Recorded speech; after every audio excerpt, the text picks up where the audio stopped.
Have you ever wondered why you can book a hotel room weeks in advance, receive a confirmation email, make all your travel plans, arrive at the hotel, and still be told that your room is not available? It sounds impossible, doesn't it? After all, if the hotel confirmed your booking, shouldn't your room be waiting for you? Most people assume that hotel made a mistake or sold their room to somebody else, but the truth is much more interesting. After working in hotels since 2004, I can tell you that overbooking is not usually a mistake. In fact, it's a strategy, and by the end of this video, you will understand why hotels intentionally overbook rooms, why airlines also do exactly the same thing, and why this practice exists in almost every hotel around the world. Now let's start with a simple question. What happens when a guest makes a reservation but never arrives? Most people don't think about this because they are usually focused on their own booking. But hotels think about it every single day. In the hotel industry, these guests are called no shows. They make a reservation, receive a confirmation, and then simply don't arrive. Sometimes their plan changed, sometimes their flight is cancelled, sometimes they took multiple booking at different hotels and choose only one at the last moment. Whatever is the reason, the result is the same. The room remains empty. And here's where the real problem begins. Unlike a shirt in clothing store or a mobile phone in an electronic shop, a hotel cannot be sold tomorrow if it remains empty tonight.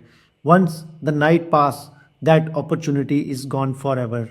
Example room 305 can never sell last night's stay again. That revenue disappears permanently. This is one of the most important things to understand about the hotel business. Hotel rooms are highly perishable products. Now imagine a hotel with 100 rooms. Let's say the hotel accepts only 100 reservations. Sounds very safe, right? But based on historical data, the hotel already knows the every day that a few guests will cancel or simply don't show up. Maybe three guests, maybe five, sometimes even more.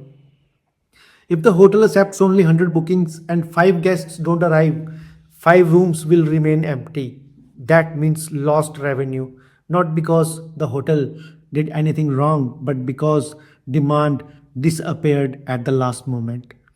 This is where overbooking enters the picture. Hotels study years of reservation data. They know how many guests usually cancel. They know also that how many guests usually don't arrive. They also know which season have higher no-show rates and which booking channels are more reliable. Based on this information, they may accept two or three reservation more based on their under room hotel. They are not guessing, they are making a calculated decision based on their historical patterns. Most of the time, nobody even notice. A few guests cancel, a few guests don't arrive, and everything works perfectly. The hotel ends up full, guests check in normally, and everyone is happy. But occasionally, something unexpected happens. Everyone arrived. Suddenly, the hotel has more guests than available rooms. This is the situation travelers hear about. And remember, they don't see the hundred of days when overbooking worked perfectly. They only see the day when the system collapsed. Now, you might be thinking, if this creates problem, why don't hotels simply stop overbooking altogether? That's a fair question, but let's look at the other side of the problem also. Imagine those 5 rooms remain empty every night because the hotel refused to overbook. Over a month, that becomes 150 unsold room nights, and over a year, that's thousands of room nights and potentially lakhs of rupees in lost revenue. Hotels constantly balance these two risks. On one side is the risk of empty rooms, on the other side is the risk of too many guests arriving. Their goal is just to find the balance in between.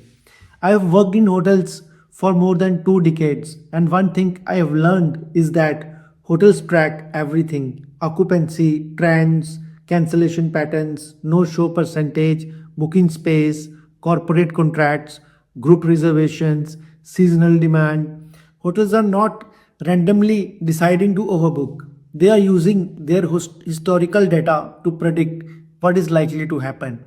But what happens when the prediction is gone wrong? This is where something called walking a guest comes in. It's an industry term. When a hotel doesn't have a room available, they may arrange accommodation at another hotel nearby, often at their own expense.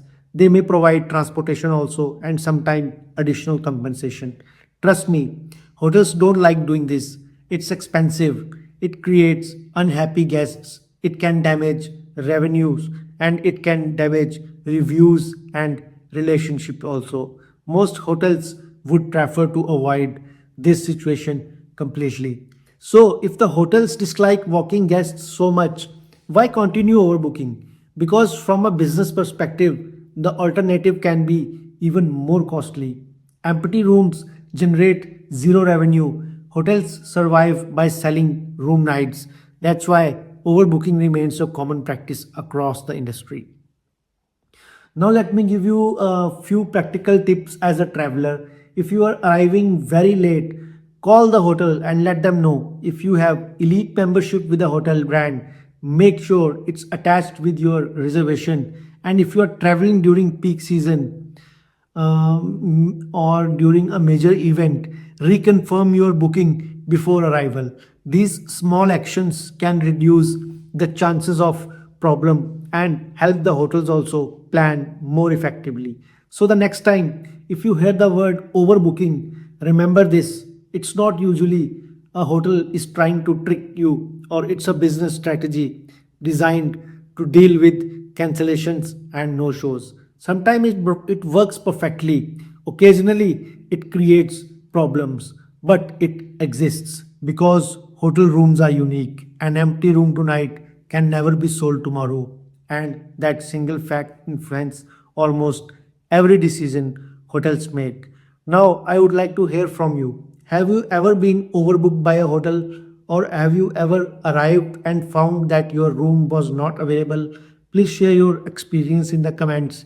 And if you have ever wondered why hotel do the things they do, consider subscribing, because in the next video we are going to uncover another hotel mystery: why hotel ask for security deposit even after you have already paid for the room. Thank you. See you in the next one. Take care.